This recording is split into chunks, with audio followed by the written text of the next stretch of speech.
नमस्कार दोस्तों, जय होम्योपैथी, जय एनिमल।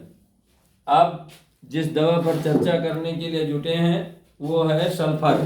देखते हैं क्या क्या लक्षण मिले तो हमें सल्फर देना चाहिए। और सल्फर कैसी दवा है?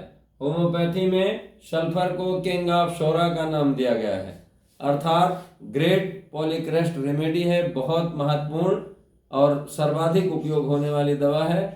इसका प्रयोग सोरा दोष नाशक के रूप में किया जाता है, लेकिन हम शुरुआती दौर में सोरा को न समझकर सल्फर को इस तरह समझते हैं कि ये लक्षण मिले तो हमें सल्फर देना चाहिए, जिससे रोगी के रोग नष्ट हो जाएंगे।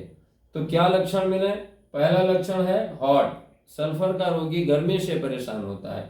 दूसरा है थ्रस्टी, सल्फर का रोगी पानी खूब पीता है।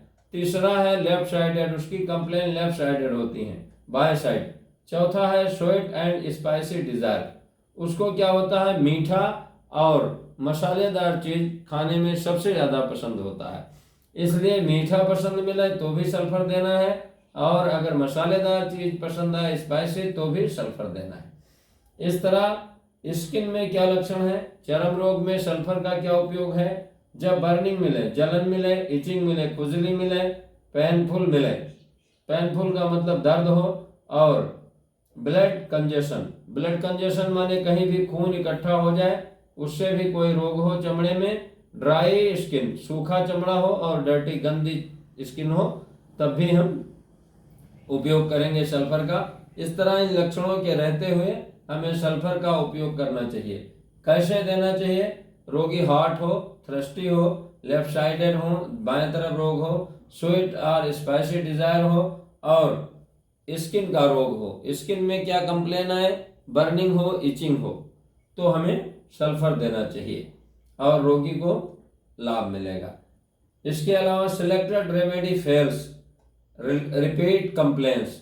सिलेक्टेड रेमेडी फेल्स यानी जब चुनी हुई होम्योपैथिक दवा फेल हो जाए और बार बार रोग वापस आए, क्रॉनिक अफेक्शन हो, पुराना चर्म रोग या पुराना कोई भी रोग हो और दवा फेल हो जाए, तो हमें सल्फर का प्रयोग करना चाहिए, जिससे रोग शांत हो जाता है। कब कब रोग बढ़ता है? तो एग्रावेशन कब होता है? सन हीट, सूर्य की गर्मी से रोग बढ़ता है। ब्राइट हीट, गर्म सेक कोई भी लगेगा तो रोग बढ़ेगा, तेज गर्म। इसके अलावा वेट कोल्ड, अगर गीला ठंडा है तो भी सल्फर से रोग बढ़ेगा। एपेटाइट 11 AM, 11 बजे सुबह बहुत तेज भूख बढ़ती है, और स्टैंडिंग एग्रावेशन, उसका रोग खड़े होने से भी बढ़ जाता है। नेक्स्ट देखते हैं घटता कब है, आराम किससे मिलता है? तो ड्राई कोल्ड, सूखी ठंडी, ड्राई हीट, सूखी गर्मी, वॉकिंग, चलने से, और ईटिंग, खाने से उसको आराम मिलता है। अब डिस्चार्ज कैसा है सल्फर का? Acrid, offensive, painful, yellow, thick. Acrid का मतलब तीखा, ऑफेंसिव का मतलब बदबूदार, और पेनफुल का मतलब दर्द शुदा डिस्चार्ज होता है। कोई भी डिस्चार्ज होगा, लिकोरिया होगा तो भी दर्द होगा, बवासीर होगा तो भी दर्द होगा, अगर लैट्रिन कड़ी होती है तो भी दर्द होगा। इसके अलावा रोगी को खांसी में कफ निकलेगा तो भी कुछ ना कुछ दर्द रहेगा, और पीला और गाढ़ा होगा। इस तरह डिस्चार्ज होता है सल्फर का।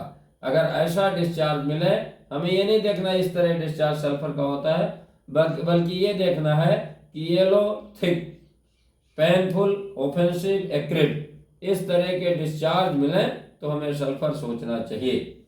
नेक्स्ट है स्टूल कैसा है? Hard, naughty, large, offensive, painful. Hard का मतलब कड़ा, नोटी का मतलब गांठदार, लार्ज का मतलब लंबा, पेनफुल का मतलब दर्द सुधा। ऐसा अगर डिस्चार्ज मिले तो हमें, स्टूल मिले तो हमें सल्फर देना चाहिए, यानी कड़ा लैट्रिन हो, गांठदार लैट्रिन हो, लंबी हो, और बदबूदार हो, और दर्द हो लैट्रिन के समय। कई बार बच्चे ऐसी लैट्रिन करते हैं कि इतना चिल्लाते हैं कि वो डर के मारे लैट्रिन नहीं करना चाहता, स्टूल पास नहीं करना चाहता, तो हमें सल्फर देना चाहिए। नेक्स्ट इंडिकेशन है पाइल्स। पाइल्स कैसा हो? Blind, haemorrhagic, burning, itching, swelling, painful. बवासीर में क्या हो? बवासीर एक तो बादी बवासीर हो, दूसरा ब्लीडिंग की बवासीर हो सकती है, जलन हो, खुजली हो, सूजन हो, दर्द हो। इतना अगर बवासीर में कोई भी कंप्लेन है और हॉट है, थ्रस्टी है, लेफ्ट साइड कंप्लेन है, स्वीट स्पाइसी डिजायर है, तो रोगी को सल्फर देने से उसकी बवासीर ठीक होती है। अब माइंड देखते हैं कैसा सल्फर का माइंड, क्योंकि एक्यूट या ये मान लें कि नए जो चिकित्सक हैं, हमें शुरुआती दौर में चिकित्सा करना है, तो बहुत ज़्यादा माइंड का लक्षण नहीं लेना है। फिर भी थोड़ा बहुत माइंड के लक्षणों को जनरल में देख लेते हैं। तो माइंड में पहला क्या है, लेजी, आलसी होता है। दूसरा डलनेस, सुस्त होता है। तीसरा आवर्जन टू बिजनेस होता है। चौथा फिलासफर होता है। और पांचवा फॉरगेटफुल होता है। क्या क्या है, आलसी होता है, सुस्त होता है, बिजनेस नहीं करना चाहता, कामचोर होता है, निकम्मा, और दार्शनिक होता है, और फॉरगेटफुल होता है, माने भुलक्कड़ होता है। ये लक्षण पाए जाएं तो हमें सल्फर देना चाहिए। स्लीप कैसा है, सोता कैसा है, डे टाइम स्लीप, रात में उसको नींद ज्यादा आती है। नाइट स्लीपलेस, रात को नींद नहीं आती। और कैट नैप स्लीप, बिल्ली जैसी नींद आती है, थोड़ा सा सोता है जाग जाता है। ये लक्षण नींद में मिले, hot, thirsty, left sided, sweet and spicy desire मिले तो सल्फर देना चाहिए। बाथिंग आवर्जन, नहाना धोना नहीं चाहता। वॉशिंग आवर्जन, न नहाना चाहता है न धोना चाहता है, वॉशिंग से भी बढ़ता है, नहाने से भी बढ़ता है। और लेफ्ट स्लीप एमेल, बाएं साइड सोने से उसको आराम मिलता है। अगर इन में से कोई भी 3, 4, 5, 6 इंडिकेशन मिले तो हमें सल्फर देने से रोगी के संपूर्ण रोग नष्ट हो जाएंगे। चाहे पेशाब में जलन हो, खुजली हो और दर्द हो तो हमें सल्फर देना चाहिए।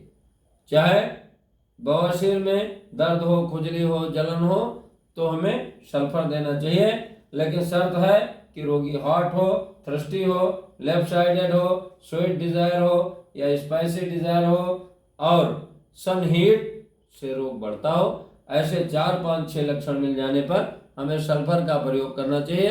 पैथोलॉजी कोई भी हो, अगर ये लक्षण उसमें पाए जाते हैं तो सल्फर से संपूर्ण रोग ठीक हो जाएगा।